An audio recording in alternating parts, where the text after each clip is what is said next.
Zimbabwe government spokesperson Nick Mangwana has announced that he's taking a break, but his choice of attire in the announcement has sparked significant speculation. Zamina mashuka tunakuti aiwa panapa Nick Mangwana achiti aiwa ada take a break, but atanga apfeka vanhu voti aiwa yakuda kusvotesa general kai akatanga rini kupfeka uniform dzimauto sanapinda mashoko amudanyingwa panapa ndipo subscribe or like turn the bell icon tipinda panapa muzimba yamudoko amuchense. The government official was photographed wearing a traditional military style outfit reminiscent of the attire worn by Zimbabwe guerrilla fighters during the Rhodesian Bush War and the farm invasion of the 2000s.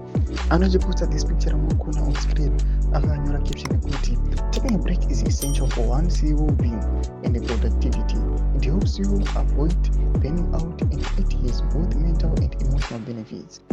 The reports of growing tensions between functions loyal to President Edi Mnangagwa and those supporting his deputy VP Chwenga have dominated political discourse in recent weeks. Mangwana's outfit, commonly associated with the Zimbabwe's liberation struggle, raises questions about its timing and intent. The visual parallels to military traditions may carry subtle undertones in a political climate marked by speculation of power struggles within the ZANU-PF party.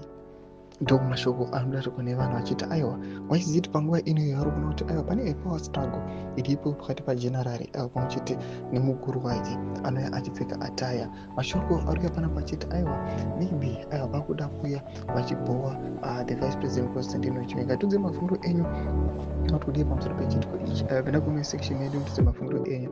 Subscribe or like, turn on the bell icon.